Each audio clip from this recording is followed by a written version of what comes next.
योगी जी, हमें हमारे मीडिया समूह न्यूज 18 को इस इंटरव्यू देने के लिए आपका बहुत बहुत धन्यवाद। आप बहुत दिनों बाद मीडिया से बात कर रहे हैं, दूसरी पारी में पहली बार। मैं एक अलग रुख देख रहा हूं इस बार मुख्यमंत्री का। एक नई उत्साह है, एक नई उमंग है, और मैं ये देख रहा हूं कि इस बार इकोनॉमी पे बहुत बड़ा फोकस है, इस बार रिफॉर्म्स पर फोकस है, और आपने बहुत मेहनत की है पिछले कुछ महीनों में ग्लोबल इन्वेस्टर समिट करने की, जो कि अभी कुछ ही दिनों में होने वाला है। तो मेरा पहला सवाल यह है कि $1 ट्रिलियन इकोनॉमी, जिसको कि अगर मैं थोड़ा सिंप्लीफाई करूं अपने क्या कहते हैं दर्शकों के लिए, तो करीब 80 लाख करोड़ से ज्यादा की इकोनॉमी, ये आप 4 साल में करना चाह रहे हैं, 2027 तक करना चाह रहे हैं। कैसे कर पाएंगे ये सब? राहुल जी, मैं धन्यवाद देता हूं आपको कि आप यहां पर आज आए हैं और उत्तर प्रदेश के विकास की इस यात्रा को अपने दर्शकों तक पहुंचाना चाहते हैं। देखिए, उत्तर प्रदेश ने प्रधानमंत्री मोदी जी के नेतृत्व में पिछले लगभग 6 वर्षों में अपनी विकास दर को दोगुना किया है। जीडीपी दुगनी हुई है, पर कैपिटा इनकम दुगनी हुई है।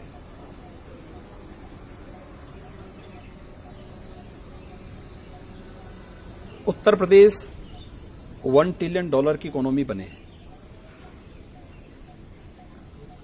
प्रधानमंत्री मोदी जी ने पहले जो यूपी का जो फर्स्ट इन्वेस्टर समिट था फरवरी 2018 में, उस समय इसका एक लक्ष्य हम सबको दिया था। इन्वेस्टर समिट के उन कार्यक्रमों को व्यवस्थित ढंग से आगे बढ़ाने के लिए हम लोगों ने कार्य प्रारंभ किया। इसी दौरान वैश्विक महामारी कोरोना आ गई। कोरोना के कारण बहुत सारी चीजें ऐसी थी जो आगे बढ़ नहीं पाई। उसने इकोनॉमी को भी काफी हद तक उसके मार्ग में एक बाधा खड़ी की थी। लेकिन अब कोरोना से लगभग उत्तर प्रदेश भी, देश भी उभर चुका है। अब हमारे सामने था कि हम इसके लिए क्या नया प्रयास प्रारंभ करें। और अगर वास्तव में यूपी जैसे स्टेट की 25 करोड़ जनता के जीवन में परिवर्तन लाना है, अगर भारत को प्रधानमंत्री जी के विजन के अनुरूप $5 ट्रिलियन की इकोनॉमी बनानी है, तो उत्तर प्रदेश को अपना रोल उसमें अदा करना पड़ेगा। इसके लिए व्यापक रिफॉर्म किए गए। उन सेक्टर्स की पहचान हुई जिनमें यहां पे निवेश हो सकता था। 25 ऐसे सेक्टर निकले, उनकी पॉलिसी बनाई गई।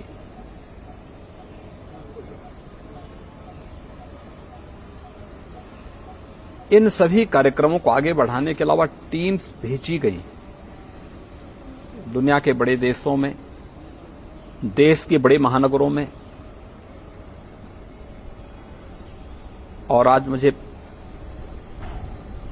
इस बात की संतुष्टि है कि जब ग्लोबल इन्वेस्टर समिट की नजदीक तिथि आ रही है, तो उत्तर प्रदेश में हम लोग उत्तर प्रदेश की जीडीपी से अधिक निवेश के प्रस्ताव लाने में सफल हो जाएंगे। और उत्तर प्रदेश जो अनंत संभावनाओं वाला प्रदेश है, जिसमें केवल औद्योगिक निवेश ही नहीं, बल्कि हमारे पास तो एग्रीकल्चर के फील्ड में भी बहुत बड़ा स्कोप है, एमएसएमई के फील्ड में है, हमारे पास अपना मैन पावर है, बहुत अच्छा मैन पावर हमारे पास है। ये सभी कार्यक्रम हम बहुत अच्छे ढंग से आगे बढ़ाने में सफल होंगे। कितना निवेश ला पाएंगे आप, क्या अनुमान है? देखिए, मैंने कहा ना कि जो ग्लोबल इन्वेस्टर समिट होने जा रहा है जी, इसमें हम लोग उत्तर प्रदेश की जीडीपी से ज्यादा निवेश लाने में सफल होंगे। ये तो बहुत बड़ा नंबर है। एक चीज ये बताएं कि 4 साल में अगर आपको ये लक्ष्य हासिल करना है, एक $1 ट्रिलियन इकोनॉमी का, तो आपको 4 गुना आज की इकोनॉमी को करना पड़ेगा, अर्थात करीब 25% की रेट से ग्रो करना होगा। आज हमारा देश 6-7% की रेट से ग्रो कर रहा है। आने वाले समय में भी अनुमान है कि 7-8% अगर रिफॉर्म्स चलते रहे तो उस रेट से ग्रो। तो उत्तर प्रदेश ये ब्रेकआउट ग्रोथ कैसे कर पाएगा? देखिए, उत्तर प्रदेश की अगर ओवरऑल विकास दर आप देखेंगे तो 13 से 14 के बीच में चल रही है। जो दुनिया के अंदर मंदी का दौर चला है, इसको देखेंगे, उसमें से अगर इसको भी माइनस करेंगे तो भी हमारी 8% की इस समय ग्रोथ रेट है। लेकिन मेरा ये मानना है कि यूपी में केवल औद्योगिक निवेश की ही संभावना नहीं है, उत्तर प्रदेश के अन्य सेक्टर्स भी हैं। खासतौर पर देश का सबसे फर्टाइल लैंड हमारे पास है। 11% देश की कृषि भूमि में 20% से अधिक खाद्यान्न उत्पादन यूपी करता है।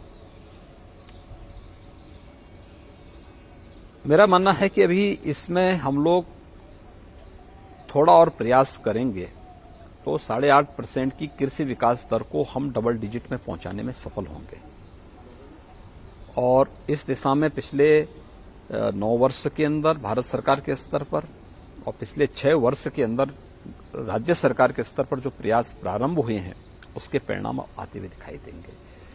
इसके अलावा यूपी का जो परंपरागत उद्यम था एमएसएमई का, 96 लाख एमएसएमई यूनिट यूपी के पास मौजूद हैं। सरकार ने उसको थोड़ा प्रोत्साहित किया, थोड़ा पुशअप किया। परिणाम है उसने यूपी के एक्सपोर्ट को दुगने से अधिक कर दिया। रोजगार की अनंत संभावनाओं वाला फील्ड है हमारे पास। इस पे हम थोड़ा प्रयास प्रारंभ करें, यह यूपी के विकास दर को और आगे बढ़ाने में मदद करेगा। तीसरा, यूपी के पास जो इंफ्रास्ट्रक्चर है एनसीआर से सटा हुआ है, जुड़ा हुआ है, लेकिन ईस्टर्न पार्ट को जोड़ने के लिए, बुंदेलखंड को जोड़ने के लिए, वेस्टर्न, ईस्टर्न और सेंट्रल पार्ट को जोड़ने के लिए जो कनेक्टिविटी है, एयरपोर्ट्स के निर्माण जो पिछले 6 वर्ष के अंदर यूपी के अंदर हुए हैं, या इंटरस्टेट कनेक्टिविटी जिस प्रकार से उसका स्ट्रेंथन हुआ है, लैंड लॉक्ड स्टेट से हट करके आज हमारे पास पूर्वी बंदरगाह से जुड़ने के लिए देश का वाटरवे नंबर 1 आज यूपी के पास मौजूद है। एक्सप्रेस हाईवे का जो जाल यूपी के अंदर पिछले 6-7 वर्षों के अंदर बिछा है, ये सभी चीजें यूपी की इकोनॉमी को समयबद्ध तरीके से आगे बढ़ाने और अपने लक्ष्य को प्राप्त करने का एक अवसर देता है। अगले 4 साल में आपको क्या लगता है कितनी नौकरियां दे पाएंगे आप यहाँ पे? ये एक देखिए, मुद्दा भी रहा है पहले। अभी हम लोगों ने पिछले 6 वर्ष के अंदर 5 लाख से अधिक सरकारी नौकरी दी जी। एमएसएमई और विश्वकर्मा श्रम सम्मान के माध्यम से हम लोगों ने प्रदेश के अंदर 1,61,000 से अधिक यूथ को उसके साथ जोड़ने में हमें मदद मिली। प्रदेश के अंदर प्रधानमंत्री मुद्रा योजना और मुख्यमंत्री युवा स्वरोजगार योजना और अन्य तमाम योजनाओं के माध्यम से हम लोग 60 लाख से अधिक व्यापारी और उद्यमियों को आर्थिक स्वावलंबन के साथ जोड़ने में हमें मदद मिली। यह हमारे पिछले 5-6 वर्षों का है। अगले 6 वर्ष के अंदर जिस प्रकार से लोगों ने और दुनिया के उद्यमी और निवेशकों ने यूपी में रुचि ली है, अगर इन सब के परिणाम अगर आप देखेंगे तो मेरा ये मानना है कि यूपी लाखों नौजवानों को नौकरी की सुविधा यहां पर देने में सफल होगा। एक आंकड़ा दीजिए, अगले 4 साल में जैसे जैसे $1 ट्रिलियन की तरफ बढ़ेंगे तो कितनी प्राइवेट सेक्टर नौकरियां क्रिएट हो सकती हैं? देखिए, मैंने कहा ना, ये अभी मैंने एक सेक्टर की मैं बात कर रहा हूं,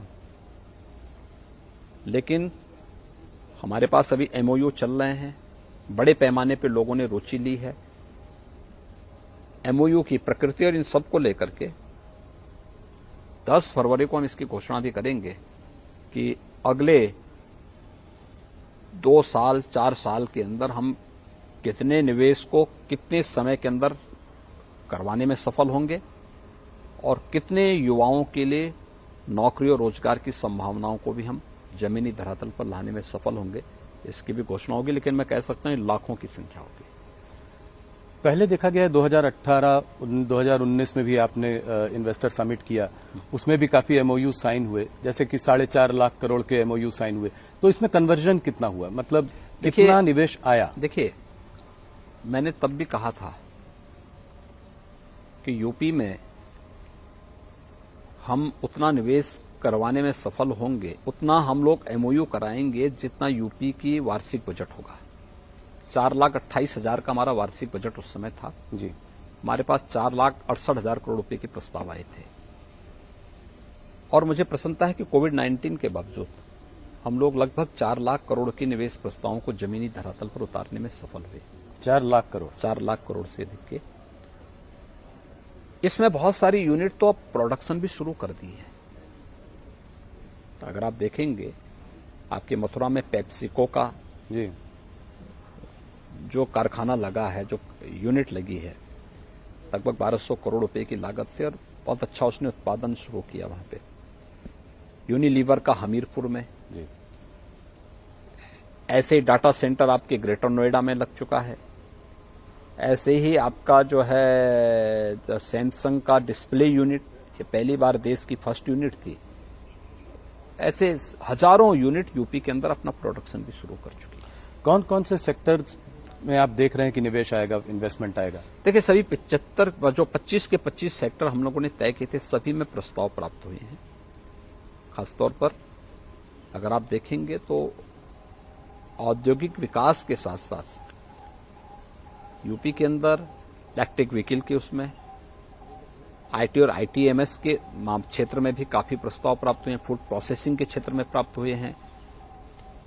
अलग अलग जो 25 बायोफ्यूल के लिए हुए हैं, रिन्यूएबल एनर्जी के उसमें हुए हैं, बहुत सारे सेक्टर हैं। उन सभी 25 सेक्टर्स में ये थोड़ा मुझे वाइब्रेंट गुजरात की याद दिलाता है। आप लगता है कि उस मॉडल से कुछ प्रभावित हैं? कुछ मोदी जी का इसमें इनपुट, कुछ टिप्स वगैरह उनसे लिए? कुछ देखिए, सारी प्रेरणा प्रधानमंत्री मोदी जी की है और इन सब बातों को लेकर के हम राज्यों के साथ भी अपने अनुभव को शेयर करते हैं, उनकी पॉलिसीज को भी देखते हैं कि इन राज्यों ने कहां पर क्या अच्छा किया है और फिर उसके अनुरूप फिर अपनी पॉलिसी भी तैयार करते हैं।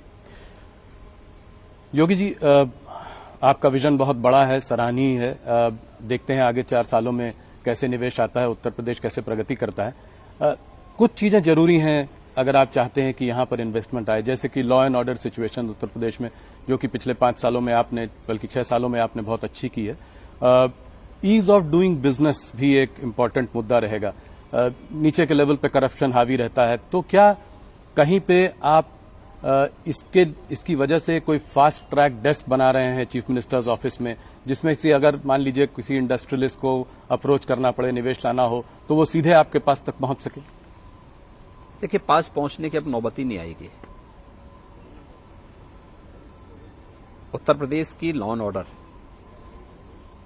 इसने यूपी के परसेप्शन को देश और दुनिया के सामने चेंज करके रख दिया है जी, और इसको हर व्यक्ति स्वीकार करता है। एक दूसरा है कि कोई भी निवेशक आज हमारे साथ एमओयू कर रहा है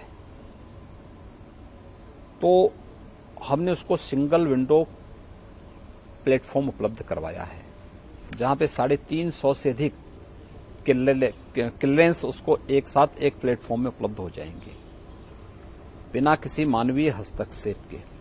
हाँ, निवेशक को उन क्वेरीज का जवाब समय से देना होगा जो वहां से उससे मांगी जाए।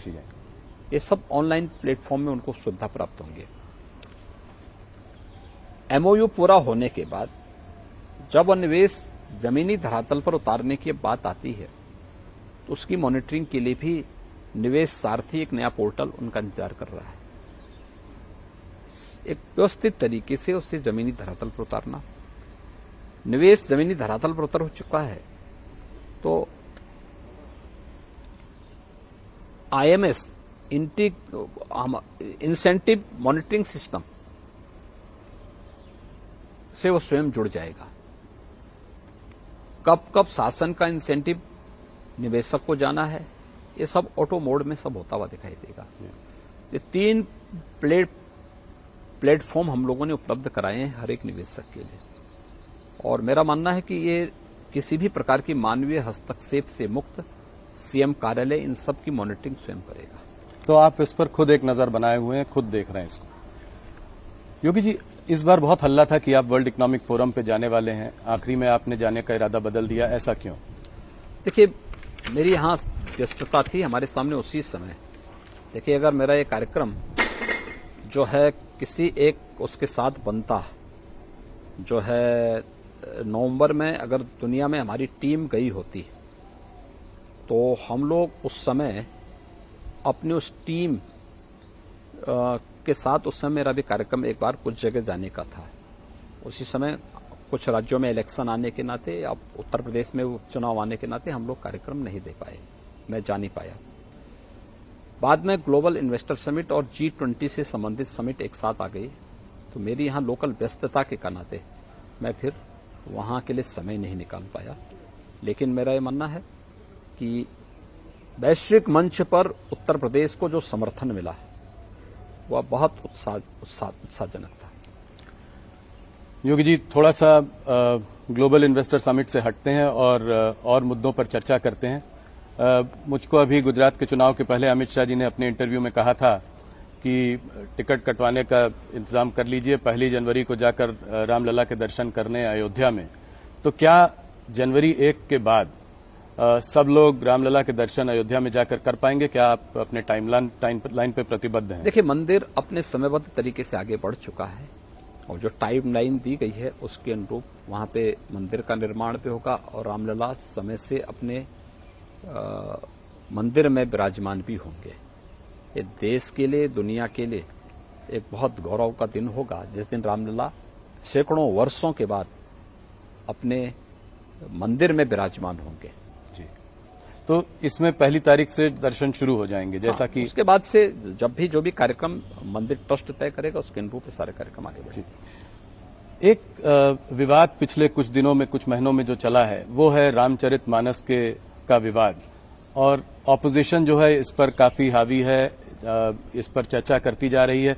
आपका क्या मत है इस पर? आप इसको कैसे देखते हैं? देखिए, जब भी उत्तर प्रदेश के अंदर विकास के किसी बड़े प्रोजेक्ट को लेकर के, बड़ी योजना को लेकर के, बड़े कार्यक्रम को लेकर के हम लोग आते हैं, तो जिन लोगों ने विकास के बारे में कभी सोचा ही नहीं, जिनके डेवलपमेंट की कोई सोच नहीं है, जो विकास नहीं बल्कि विभाजन पर विश्वास करते हैं, तो वे लोग इस प्रकार की कोई न कोई बयानबाजी अपना शुरू कर देते हैं। उत्तर प्रदेश के अंदर ग्लोबल इन्वेस्टर समिट एक बड़ा आयोजन है, और इसके साथ ही G20 का समिट, यह उत्तर प्रदेश के लिए भी और देश के लिए भी एक अवसर है जब वैश्विक मंच पर हम लोग अपनी छवि को, अपने सामर्थ्य को प्रस्तुत करने का एक अवसर हमें प्राप्त होगा। तो विकास और इस प्रकार के अवसर से ध्यान हटाने के लिए यह इस प्रकार की बयानबाजी है, इसके पीछे कोई अन्य हेतु नहीं है। अब जैसे कि काफी सारे, मायावती जी ने कहा कि सबसे बड़ा कॉन्स्टिट्यूशन हमारे लिए सबसे बड़ा है, रामचरितमानस नहीं। आपके अखिलेश जी ने कहा कि हमारा अंबेडकर जी ही हमारा धर्म है। फिर अब वो कह रहे हैं मैं भी शूद्र हूं, और वो आपसे ये सवाल जो है सदन में पूछना भी चाहते हैं। तो इन सबको आप क्या जवाब देंगे? इससे सीधा साधा जवाब क्या है? सदन में जब प्रश्न आएगा तो प्रश्न का जवाब भी उसी प्रकार का सीधा जवाब सदन में उसका मिलेगा। जो क्या है? मैं कह रहा हूं, जब सदन में प्रश्न आएंगे, जहां से प्रश्न आएगा वहां से उसका जवाब भी देंगे। जी, ये रामचरितमानस को उत्तर प्रदेश में जो राम जन्म की भूमि भी है, यहाँ पर उसको जलाया जा रहा है। इसको आप कैसे देखते हैं? क्या आप इस पर कड़ी कार्रवाई करेंगे? क्या कार्रवाई करेंगे? कार्रवाई हो चुकी है जी। और रामचरितमानस एक पवित्र ग्रंथ है, समाज को जोड़ने वाला ग्रंथ है, और रामचरितमानस के प्रति सनातन आस्था जी उत्तर भारत के हर घर में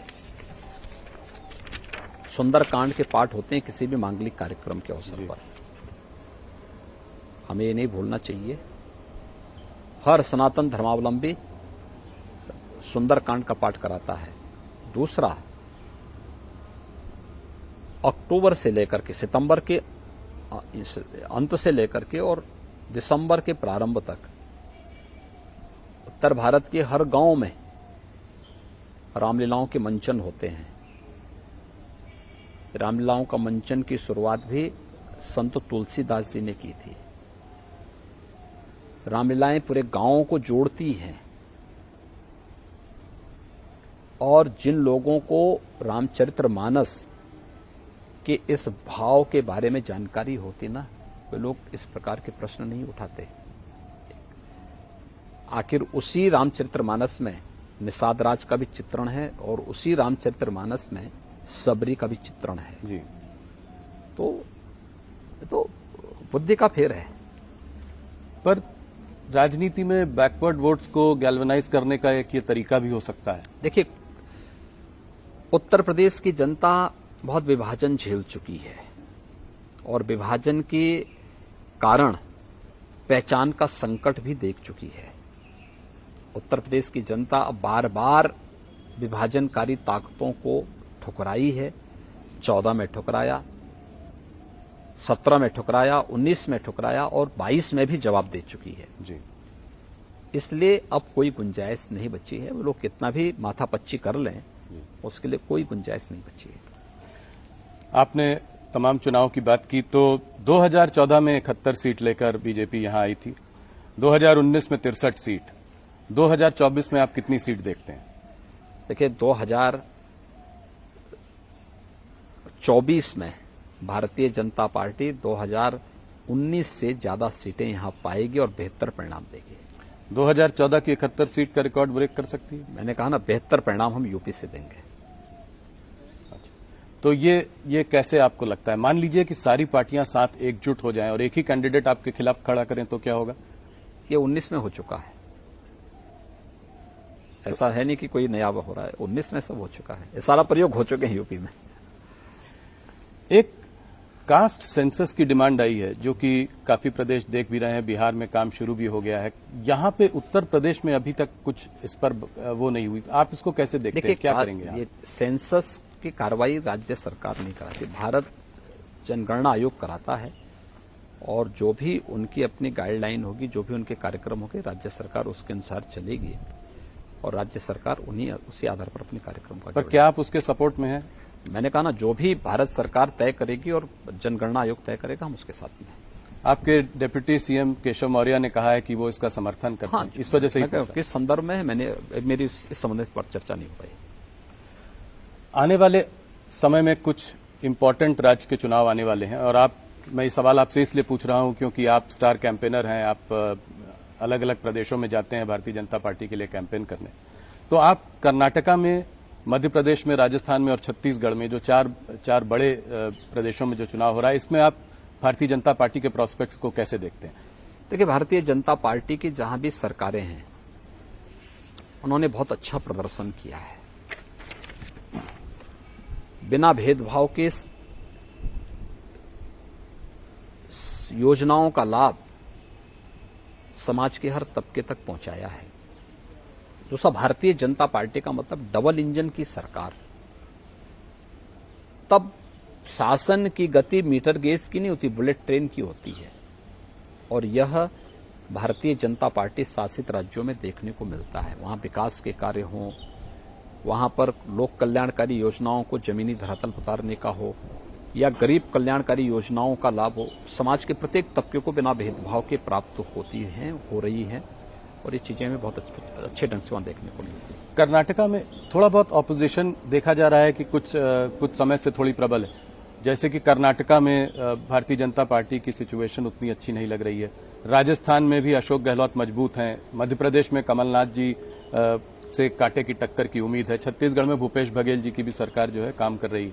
तो इन सब के रहते आपको उम्मीद है कि क्या इन 4 राज्यों में भारतीय जनता पार्टी सरकार बना पाएगी? देखिए, कांग्रेस के कुशासन से देश उब चुकी है।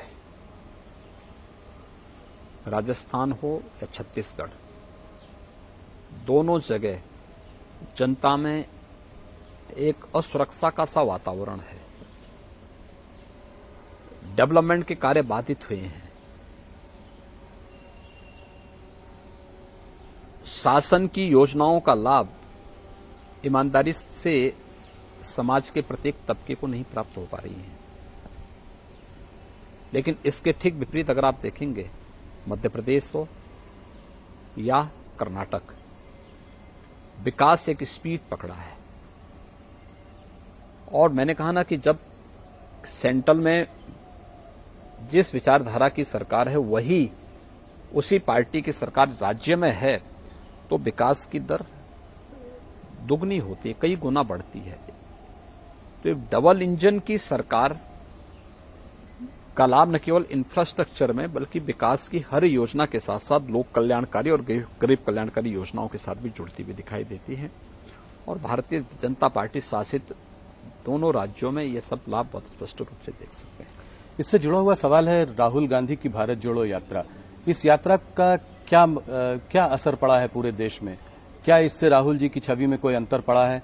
राहुल जी भारत जोड़ो की बात कर रहे हैं, उनका एक ये रहा है कि नफरत के बाजार में हमें एक मोहब्बत की दुकान खोलनी है। तो सीधा सीधा निशाना आप लोगों पर है, ये कहकर कि आप लोग नफरत फैला रहे हैं। आप इसके बारे में क्या कहें? 1947 से क्या कर रहे हैं लोग? इस देश में जाति के आधार पर, मत और मजहब के आधार पर, क्षेत्र और भाषा के आधार पर विभाजन तो कांग्रेस की ही देन है। तो जो उन्हें विरासत में मिला है वही तो देश को दे रहे हैं। उन लोगों ने तो वही किया है, तो स्वाभाविक रूप से वही काम कर रहे हैं।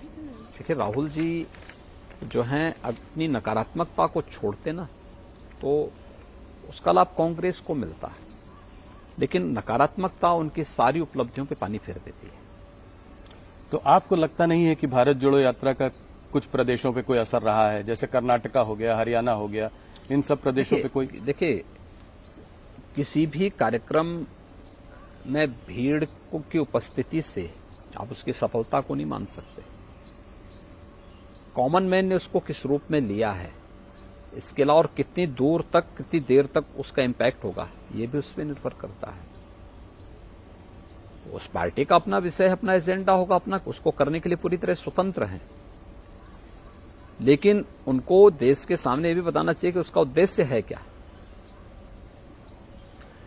अयोध्या में राम मंदिर का काम अब करीब करीब पूरा होने वाला है, तो अब अगला काशी और मथुरा को आप कैसे देखते हैं? मैं इसलिए सवाल पूछ रहा हूं क्योंकि अब ये सरकार यहां और 4 साल है, तो काशी मथुरा का आपकी सरकार का क्या रवैया रहेगा? देखिए, काशी में आप देख रहे हैं, काशी में काशी विश्वनाथ धाम बन गया है जी। आज काशी एक नए कलेवर के रूप में पूरी दुनिया के आकर्षण का केंद्र बनी हुई है। और आदरणीय प्रधानमंत्री जी स्वयं काशी से देश की संसद में प्रतिनिधित्व करते हैं। जी। मथुरा में ब्रज तीर्थ विकास परिषद विकास के कार्यक्रमों को तेजी के साथ आगे बढ़ा रही है। तो वहां के आध्यात्मिक और सांस्कृतिक विरासत का संरक्षण करते हुए उसके भौतिक विकास के लिए सभी प्रकार के कार्यक्रम सरकार चला रही है। और केवल उन्हीं स्थलों के लिए नहीं है, हम तो विंध्यवासिनी धाम में भी काम कर रहे हैं, हम लोग सुख तीर्थ में भी काम कर रहे हैं, हम लोग नैमिष सारण्य में भी काम कर रहे हैं, और अन्य सभी धार्मिक स्थलों में बौद्ध जो है परिपथ पे भी यूपी के अंदर कार्य हो रहा है। महर्षि वाल्मीकि के लालापुर में भी काम हो रहा है। संत तुलसीदास जी के राजापुर में भी हमारे कार्यक्रम चल रहे हैं। ये सभी हर जगह के समग्र विकास के लिए कार्यक्रम। तो आपको लगता है कि यहाँ पे भी जल्दी ही कार्य जो है कंक्लूड होगा, आपके इस कार्यकाल में ये बात आगे बढ़ेगी? देखिए, सभी काम अच्छे ढंग से आगे बढ़ रहे हैं और जन भावनाओं का सम्मान करते हुए, आस्था का सम्मान करते हुए इसे आगे बढ़ाया जा रहा है। एक सवाल मैं और आपसे पूछना चाह रहा हूं, ये इसलिए भी जरूरी है क्योंकि आप जो है खुद भी फिल्म इंडस्ट्री को यूपी में लाना चाह रहे हैं और आप इस बारे में काफी सालों से बात कर रहे हैं। सुनील शेट्टी जी ने आपसे मुंबई में ये सवाल रखा भी था, ये एक बॉयकॉट कल्चर का सवाल। अब जैसे बेशरम रंग पठान जो फिल्म आई थी उसके चारों तरफ काफी विवाद रहा। आप इसको कैसे देखते हैं, इस बॉयकॉट कल्चर को कैसे देखते हैं? आपकी क्या मैसेज है बॉलीवुड को? देखिए, किसी भी कलाकार और साहित्यकार का या जिसके पास कोई विशिष्ट उसके पास कोई भी इस प्रकार की कोई उपलब्धि है तो उसका सम्मान होना चाहिए और हम उन सभी का सम्मान करते हैं। उत्तर प्रदेश ने फिल्म के लिए अपनी पॉलिसी भी बनाई है और यहां पे बहुत सारी फिल्में, पहले की तुलना में ज्यादा फिल्में यहां पर आज उनका निर्माण हो रहा है, उसके बारे में तमाम कार्यक्रम चल भी रहे हैं। हाँ, ये फिल्म डायरेक्टर को भी ध्यान रखना होगा कि कोई फिल्म बनाते समय भूलवश कोई घटना होती हो तो अलग विषय है, लेकिन जानबूझ करके कुछ इस प्रकार के सीन न दें जो कहीं विवाद को जन्म देते हैं और जन भावनाओं को आहत करते हो। नहीं, सही बात। एक और मुद्दा है जो कि जिस पर आपसे मैं सवाल पूछना चाह रहा था, सीधा सवाल है मेरा। Prohibition of unlawful religious conversion act जो है, उस पर आप लोगों की क्या प्रतिक्रिया है? मैंने देखा है कि यहाँ पे एक उसको सजा भी हुई है कन्वर्जन के लिए, काफी सारे केसेस भी रजिस्टर हुए हैं, मगर मेरा एक लार्जर बड़ा सवाल है जो कि मैं आपसे अक्सर विवाद करता भी रहता हूं कि इस कन्वर्जन की इस मुद्दे से आप लोग इतना जुड़े हुए क्यों हैं? ये तो रिलीजियस प्रैक्टिस, हम चाहे जो रिलीजन को प्रैक्टिस करना चाहें हम कर सकते हैं, तो ये कन्वर्जन का मुद्दा जो है इतना अहम क्यों? हर व्यक्ति को अपने अनुसार अपनी उपासना विधि चुनने का अधिकार है जी। इसमें किसी प्रकार का कोई बंधन भी नहीं है, लेकिन लोभ से, लालच से, छल छद्म से ये करने का किसी को अधिकार नहीं है। एक दूसरा, रिलीजियस डेमोग्राफी एक सच्चाई है, इसे भी हमें स्वीकार करना होगा और अगर ये सच्चाई नहीं होती तो 1947 में देश का दुर्भाग्यपूर्ण विभाजन भी नहीं होता है। तो डेमोग्राफिक इम्बैलेंस को कैसे करेक्ट करेंगे? ये इसके लिए कोई लॉ लाने की बात है? हमारे यहाँ ऑलरेडी हमारे यहाँ एक्ट बन चुका है। हम 20 में एक एक्ट बना चुके हैं जी। यूपी गवर्नमेंट इस संबंध में अपना एक्ट बना चुकी है और उसको लागू भी कर चुकी है, उसी में सजा हो रही है। जिससे आपको लगता है कि आने वाले समय में ये डेमोग्राफिक इम्बैलेंस ठीक मैंने कहा ना, ये सभी चीजें हम लोग पहले से इसके बारे में सतर्क होकर के अपना कानून बना चुके हैं, हम उसको लागू भी कर चुके हैं। योगी जी, मैं आपसे इस बारे में भी पहले भी चर्चा कर चुका हूं। मैंने आपसे सवाल किया था कि आपका मुसलमानों से क्या रिश्ता है। मैं उसी सवाल को थोड़ा आगे ले जाना चाहता हूं कि मुसलमानों को आप कैसे जोड़ेंगे अपने साथ? मोदी जी भी आजकल कोशिश कर रहे हैं कि जो है पासमानदा मुसलमानों को जो है अपने साथ जोड़ा जाए। ये भी गरीब वर्ग है, पिछड़ा हुआ वर्ग है, इसको भी अपने संग जोड़ा जाए। तो आप इनको कैसे जोड़ेंगे? देखिए, किसी को जोड़ने के लिए व्यक्ति, जाति, मत और मजहब नहीं, बल्कि शासन की योजनाओं के माध्यम से उनके साथ सीधे संवाद का कार्यक्रम। और आज उत्तर प्रदेश की कानून व्यवस्था अच्छी हुई है, पर्व और त्योहार शांतिपूर्ण तरीके से मनाए जा रहे हैं। अगर हिंदुओं के शांतिपूर्ण तरीके से कार्यक्रम हो रहे हैं तो मुसलमानों को भी शांतिपूर्ण तरीके से हो रहे हैं। आज सुरक्षा का एहसास, अगर हिंदू बेटी सुरक्षित है तो मुस्लिम बेटी भी सुरक्षित है। तो हर व्यक्ति को इन चीजों का लाभ मिल रहा है, उनको एहसास हो रहा है कि सुरक्षा और सुशासन का लाभ किस रूप में आगे मिल सकता है। ये चीजें उनको देखने को मिल रही, तो उसका लाभ सबको मिल रहा है और ये जुड़ने का सबसे अच्छा माध्यम। दूसरा, शासन की योजनाएं, कोई भी योजना हो, बिना भेदभाव के योजनाओं का लाभ उनको प्राप्त हो रहा है। ये नहीं पिक एंड चूज नहीं कि ये मेरा है, तेरा है, ये नहीं हो सकता है। जिस दिन लोकतंत्र की सबसे पवित्र भावना तुष्टीकरण नहीं है, लोकतंत्र की सबसे पवित्र भावना है कि समभाव से हम शासन की योजनाओं का लाभ सबको दें और सबका साथ, सबका विकास, सबका विश्वास और सबका प्रयास, यही लोकतंत्र का मूल भाव भी है और यही जोड़ने का एक आधार भी है। आरएसएस के मोहन भागवत जी ने कुछ दिनों पहले कहा था कि हिंदुस्तान में मुसलमानों को डर के रहने की जरूरत नहीं है, इस्लाम को यहां कोई थ्रेट भी नहीं है, मगर उनको अपना एटीट्यूड थोड़ा बदलना पड़ेगा। हम बड़े हैं, हम एक समय राजा थे, हम फिर से राजा बनना चाहते हैं, ये छोड़ना पड़ेगा। क्या आप इस बात से सहमत हैं? हाँ, माननीय सरसंघ चालक जी ने जो बात कही है एकदम सही परिप्रेक्ष्य में कही है हमें तो भारतीय दृष्टिकोण को अपनाना पड़ेगा। अगर हम भारतीय हर नागरिक को जाति, मत और मजहब से ऊपर उठ करके पहले अपने को एक भारतीय नागरिक मानना पड़ेगा अपने आप को। और भारत का दृष्टिकोण भी यही कहता है कि ये मेरा है, ये पराया है। ये तो छोटी बुद्धि के लोग करते हैं। विराट सोच वालों के लिए तो पूरी दुनिया ही एक परिवार है। तो सबको एक समग्र दृष्टि से देखने का प्रयास अगर हम करेंगे तो कहीं कोई विवाद ही नहीं होगा।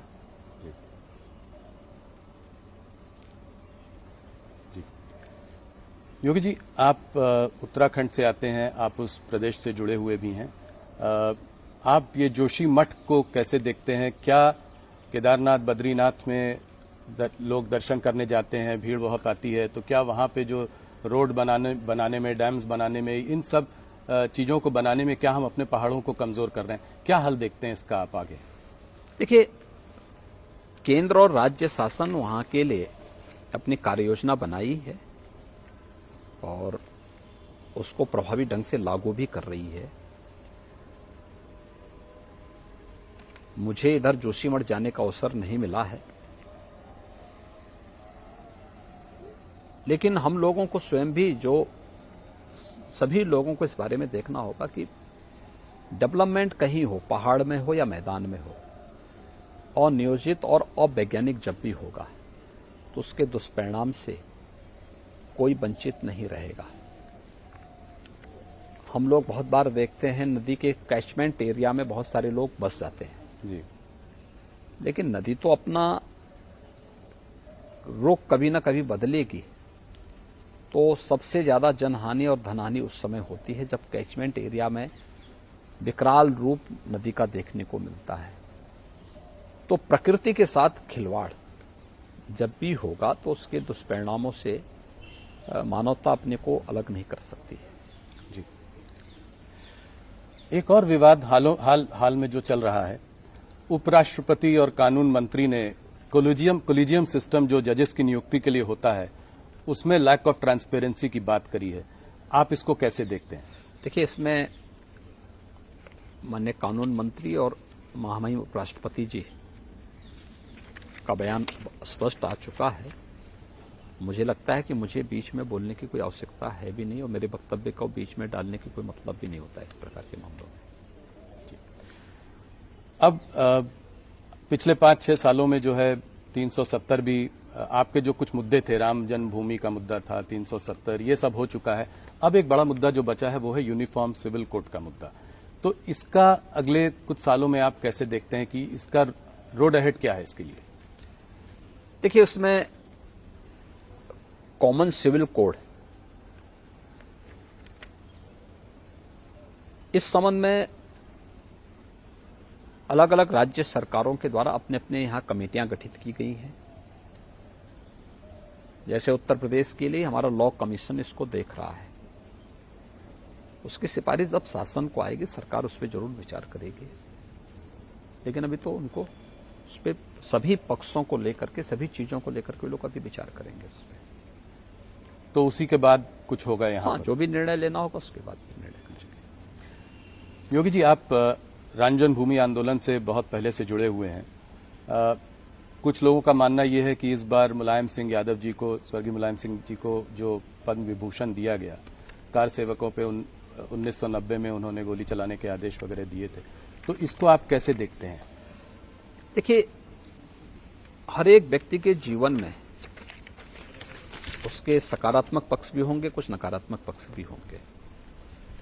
लोक सेवा में एक लंबे कालखंड तक उनके द्वारा किए गए योगदान के लिए उन्हें पद्म पुरस्कार से सम्मानित किया गया है। लेकिन ये समाजवादी पार्टी के लिए एक अवसर था कि जब वो प्रधानमंत्री जी और भारत सरकार के प्रति कृतज्ञता ज्ञापित करते हैं, लेकिन समाजवादी पार्टी की डिक्शनरी में कहीं कृतज्ञता शब्द है ही नहीं, धन्यवाद शब्द है ही नहीं।